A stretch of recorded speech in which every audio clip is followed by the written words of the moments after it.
leadership qualities, I first took 4 assessments that looked very different from each other. The first was the Age Implicit Association Test, or the Young Old IAT. This displayed my age bias and my preference for young over old. The Clifton Strengths Assessment displayed my strengths as a supervisor and a team member. The Mind Tools Assessment allowed me to visualize areas where I need to improve my leadership. And the 16 Personalities Assessment assessed how I interacted with my environment, where I directed my mental energy, how I make decisions to cope with my emotions, my approach to work, and my confidence in my abilities. Next, I focused on 2 specific social identities that I hold: my age, 22 years old, and my gender, female, as a way to analyze how they impact my leadership with different identities. Then I applied participative leadership theory to analyze how my key themes, strengths, and challenges, and social identities all apply to my role as a social worker. It is through careful examination of these personal assessments, analysis of intersecting identities, as well as my application of leadership theory, that I'm able to gain a better understanding of my leadership style and apply it to my role as a social worker with my personal interests. Age was the first social identity that I decided to analyze because of my recent position as a supervisor for a team of individuals whose ages are both older and younger than my own. I identify as being 22 years old, and I work with college students like myself that see me both as their supervisor and their colleague. So since we share the same identity as being students, there can be a weird overlap. One study that was done by the Harvard Business Review took a look at the age differences in effectiveness ratings among managers and participative leadership styles. And there were trends that younger managers under 30 years old take a more proactive stance, stressing work priorities, providing technical competence, and backing up their subordinates.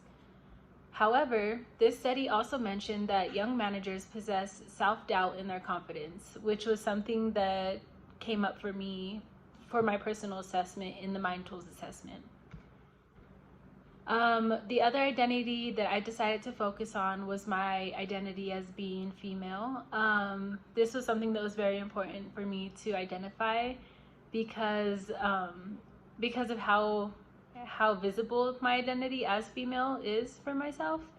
I tend to work in workplaces, or whenever I work with clients and other students and in different workspaces, it's typically my race and my gender that are those very visible social identities that I hold. So I explored gender because as a supervisor in this workplace now, I do have a few coworkers who are male coworkers and also a co-supervisor who's male. And sometimes I just wonder how this role plays out. Sometimes I do feel a little belittled by this supervisor, and I don't know, like, I don't want to assume that is my gender, or assume that. I just figured that he's been in this position he has 1 year on top of what I have, so I just figured it's just like superiority over like he's been there longer. But there are some slight situations where I have run into issues with just disagreements around that. And so one study that I did find around gender in the workplace was in relationship to this double bind that women face, that women leaders face usually when they are in a workplace. So I was focusing on participative leadership still, and the study that I found was talking about how women find themselves in a double bind in leadership roles because if they behave in masculine ways, in their congruent with like what a leader would look like, then they are perceived as not likable, opposed to if a man was behaving in a leadership way, they would still be likable because it's a very masculine way to behave in our society. However, if they behave in a more feminine way that's congruent with their gender role, they're seen as not leader-like. So this double bind is kind of this study talks about this double bind being suggested as a major reason why women have not made progress to senior leadership roles. And I just hope that throughout my process in my role as a social worker, that I don't let this into my head, or don't let it perceive how I go about my work. I tend to step back and be a little bit more passive in a lot of my work, and I don't know. I do take direction. I do act in a more directive manner at some points, but I often do see myself being a lot more passive in my leadership style. So that definitely reflects the study, and also reflects some of these assessments on what they were telling me. Moving on to key themes and highlights. The 3 key themes and highlights I decided to pick out were altruism, empathy, and advocacy. So I picked altruism because of my results from the 16 personalities and the Clifton Strengths assessment. Some of the main topics that I pulled out from these assessments were that I care more about altruism than personal gain. I prefer to see those who work under me as my equals. I rarely enjoy succeeding at other people's expense. I think about my actions, how my actions affect others, and behave in a way that will help the people around me. For empathy, I also pulled out that this was my number 1 strength in the Clifton Strengths assessment, which I thought was pretty cool, especially because a lot of my coworkers also held this either as their very first strength or their top 3. So there's a lot of empathy within our workplace. It told me that I easily sense feelings of other people by imagining myself in their situation.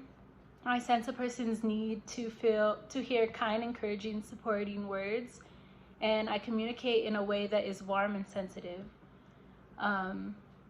As for advocacy, some of the themes that popped up under this highlight was that I have a deep sense of idealism and integrity. I can speak with great passion and conviction, especially when standing up for my own ideals. And at other times I choose to be a little more soft-spoken and understated, preferring to keep the peace rather than challenging others, which can also link back to my key theme of altruism. I see helping others as my purpose in life. I tend to step up when I see someone facing unfairness or hardship. I aspire to fix deeper societal problems in a hope that unfairness and hardship will become things of the past. And I stand up for what is right when I want to create a world where others fight for the right thing as well.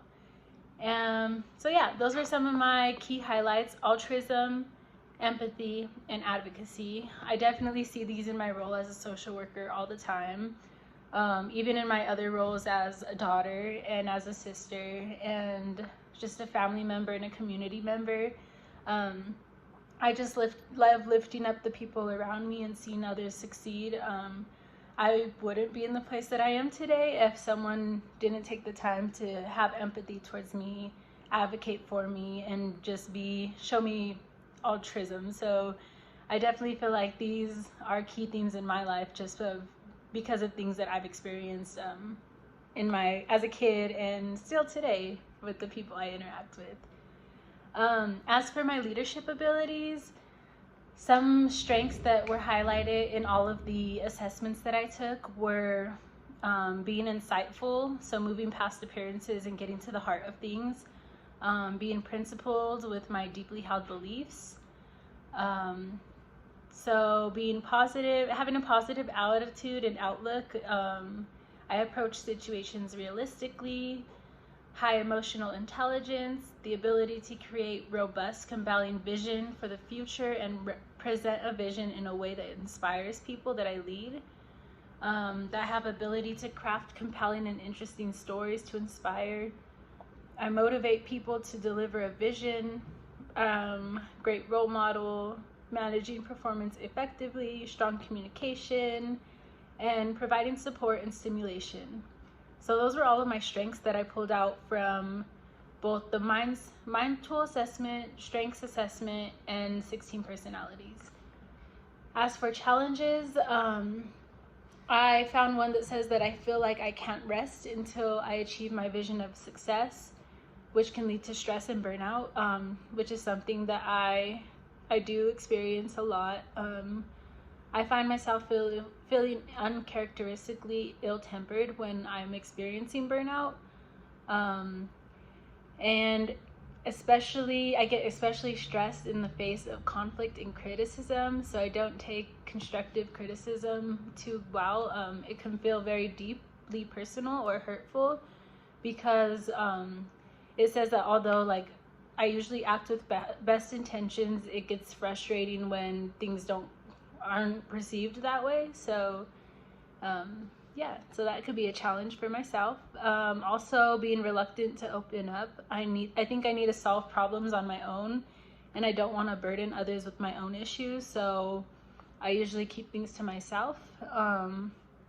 And avoiding the ordinary.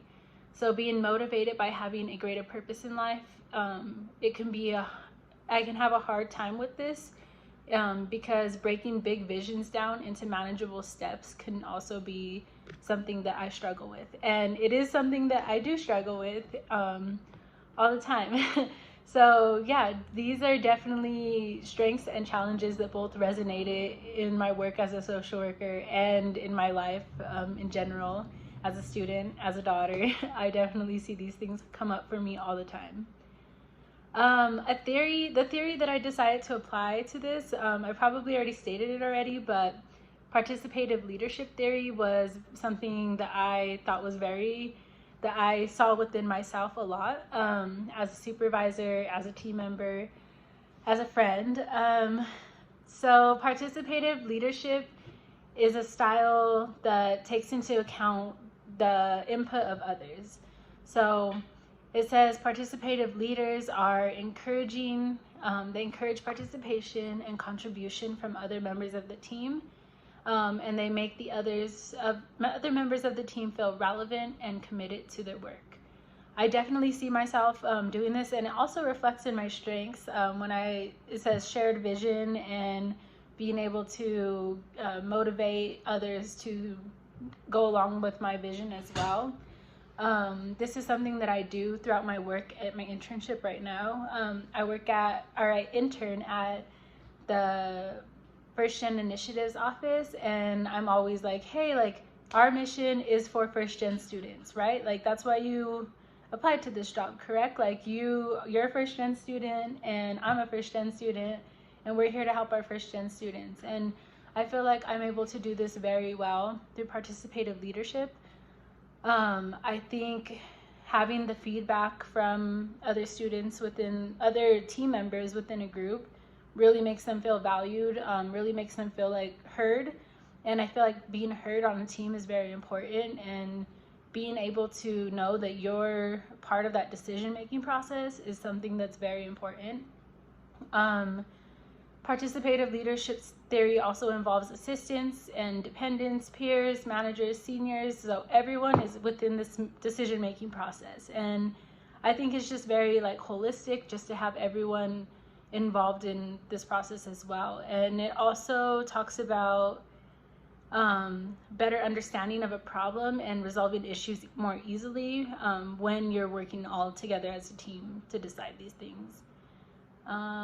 And also, lastly, the participative leadership theory says that social commitment is increased because you're all working together towards a similar objective. And I definitely feel like that also shows up within my own work. So yeah, this is what I pulled from my assessments, and I definitely resonated with my personal life. And I see it within my organization and within my different roles as a social worker all the time as well. So yeah, I just hope to be able to take this, and it's also really cool, like just a short note, I know I'm a little bit over time, but just a short note is that I took some of these tests before in the past and I've kind of shifted since then, so it's also really awesome to see how I've grown. And I think a big part of that was being in a leadership role as a supervisor and just kind of being forced to build some of that confidence and just to go with it and embrace it, and just encourage my staff that although these are uncertain times and although we might not be reaching the numbers that we do, like always lead back to the starfish story, like you're helping this one person, you're helping this one first gen student, and you made the difference in that person's life. And although you're not making the difference in what our numbers used to be for this program, like we are still helping. And I don't know, I just definitely see, like, doing these assessments just has been so much fun, just to see like where I have my personal strengths and challenges, and finding words to put to it. Like, I've had these feelings for a long time, but also like finding the words to put to these different items has also been very, very helpful and very personal for me. So thank you.